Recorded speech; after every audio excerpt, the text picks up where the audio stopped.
मान्य सुधीर भाऊंनी ज्या अपेक्षा व्यक्त केल्या आणि जे चित्र समोर मांडलं, मी पुन्हा एकदा सांगतो की सरकार याच भूमिकेचं आहे.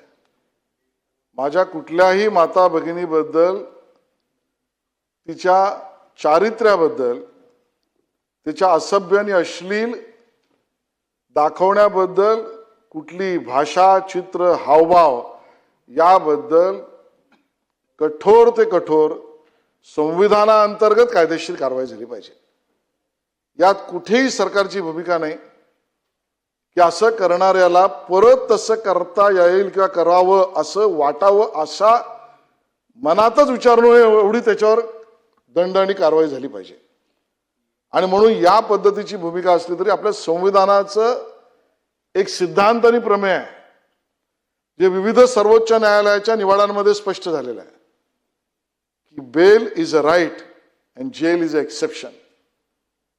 Bell is a right and jail is a exception या सर्वोच्च न्यायालयाने दिलेल्या मर्यादा सुद्धा स्पष्ट आहे.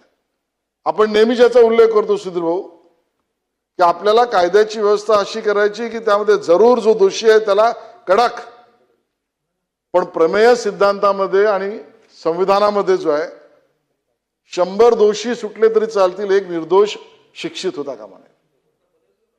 आणि म्हणून या अर्थाने आजच्या चर्चेमध्ये मी जो दंड 1986च्या आणि 1994च्या कायद्यामध्ये होता आणि आजच्या परिस्थितीमधला बदल पाहता त्याच्यावर विचार करणारी समिती असेल, मी शिक्षा वाढेल किंवा शिक्षेवर चर्चा होईल यावर भाष्य न करता त्या समितीच्या विशेष ज्ञानावर ते सोडतो आणि ती समिती आपल्या माता भगिनींच्या रक्षणाचीच भूमिका घेऊन सुधीर भाऊंना अपेक्षित आहे तेच आणि सभागृहाला अपेक्षित आहे तेच काम करेल.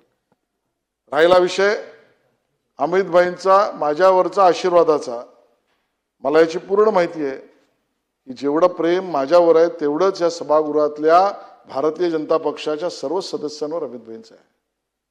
आणि म्हणून त्यांच्या समोर आपण सुधीर भाऊ तुम्ही मी एकत्र गेलो तर तुमच्याकडचा वाघ आणि माझ्याकडची सेवा असं दोन्ही घेऊन जाऊ आपण अमित भाईंकडे नक्की हा विषय मांडू आणि या अतिशय महत्त्वाच्या विषयाकडे आपण सभागृहाचं लक्ष महाराष्ट्रातल्या नागरिक, माता भगिना, बाल व्यवस्थेवर काम करणारे बाल वैज्ञानिक, बाल समाज कार्यकर्ते आणि साहित्यिक या सगळ्यांना अपेक्षित असलेली चर्चा उपस्थित केलीत.